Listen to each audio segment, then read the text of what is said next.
اشفاق احمد اکثر کہا کرتے تھے کہ آدمی عورت سے محبت کرتا ہے جبکہ عورت اپنی اولاد سے محبت کرتی ہے۔ اس بات کی مکمل سمجھ مجھے اس رات آئی۔ یہ گزشتہ صدی کے آخری سال کی موسم بہار کی ایک رات تھی۔ میری شادی ہوئے تقریباً 2 سال ہو گئے تھے اور بڑا بیٹا قریب 1 برس کا رہا ہوگا۔ اس رات کمرے میں 3 لوگ تھے، میں، میرا بیٹا اور اس کی والدہ۔ 3 میں سے 2 لوگوں کو بخار تھا، مجھے کوئی 104 درجہ اور میرے بیٹے کو 101 درجہ۔ اگرچہ میری حالت میرے بیٹے سے کہیں زیادہ خراب تھی، تاہم میں نے محسوس کیا کہ جیسے کمرے میں صرف 2 ہی لوگ ہیں، میرا بیٹا اور اس کی والدہ۔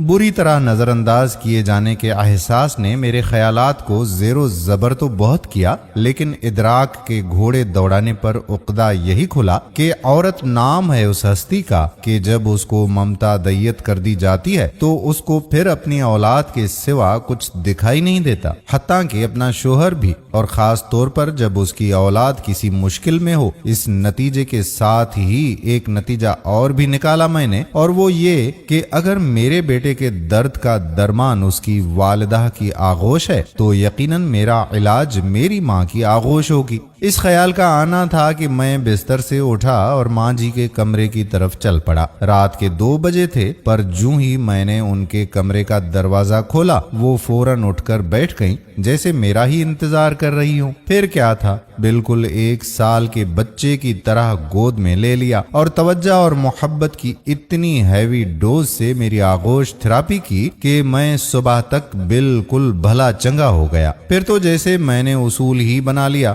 جب کبھی کسی چھوٹے بڑے مسئلے یا بیماری کا شکار ہوتا تو کسی حکیم یا ڈاکٹر کے پاس جانے کی بجائے سیدھا مرکزی ممتا شفا خانہ برائے توجہ اور علاج میں پہنچ جاتا۔ وہاں پہنچ کر مجھے کچھ بھی کہنے کی ضرورت نہ پڑتی، بس میری شکل دیکھ کر ہی مسئلے کی سنگینی کا اندازہ لگا لیا جاتا۔ میڈیکل ایمرجنسی ڈکلیئر کر دی جاتی، مجھے میڈیکل سپریڈنٹ یعنی میری ماں جی کے ہی بستر پر لٹا دیا جاتا اور ان کا ہی کمبل اوڑھا دیا جاتا۔ کسی کو یخنی کا حکم ہوتا تو کسی کو دودھ لانے کا۔ خاندانی معالج کی ہنگامی طلبی ہوتی۔ الغرض توجہ اور محبت کی اسی ہیوی ڈوز سے آغوش تھراپی ہوتی، اور میں بیماری کی نوعیت کے حساب سے کبھی چند گھنٹوں اور کبھی چند پیروں میں روبہ صحت ہو کر ڈسچارج کر دیا جاتا۔ یہ سلسلہ تقریباً 3 ماہ تک جاری رہا۔ وہ وسط نومبر کی ایک خنک شام تھی جب میں فیکٹری سے گھر کے لیے روانہ ہونے لگا تو مجھے لگا کہ مکمل طور پر صحت مند نہیں ہوں۔ تبھی میں نے آغوش تھراپی کروانے کا فیصلہ کیا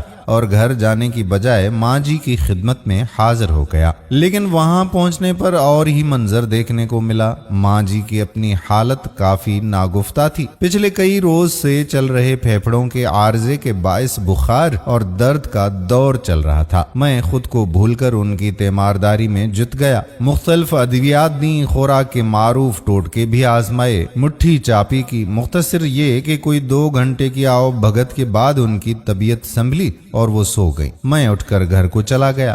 ابھی گھر پہنچے آدھا گھنٹہ ہی بمشکل گزرا ہوگا کہ فون کی گھنٹی بجی۔ دیکھا تو چھوٹے بھائی کا نمبر تھا۔ 100 طرح کے واہ میں ایک پل میں آ کر گزر گئے۔ جھٹ سے فون اٹھایا اور اٹھاتے ہی پوچھا، بھائی سب خیریت ہے نا؟ بھائی بولا کہ سب خیریت ہے، وہ اصل میں ماں جی پوچھ رہی ہیں کہ آپ کی طبیعت ناساز تھی، اب کیسی ہے؟ اوہ میرے خدایا! اس روز میرے ذہن میں ماں کی تعریف مکمل ہو گئی تھی۔ ماں وہ ہستی ہے جو اولاد کو تکلیف میں دیکھ کر اپنا دکھ، اپنا آپ بھی بھول جاتی ہے۔ شاید اس تحریر کو سننے سے کسی کو سیدھی راہ مل جائے اور کسی کے غم دور ہو جائیں۔ اس نیت سے اس ویڈیو کو شیئر ضرور کیجیے۔ آنے والی ویڈیو تک اپنے میزبان قادر بخش کلہوڑوں کو اجازت دیجیے۔ اللہ حافظ۔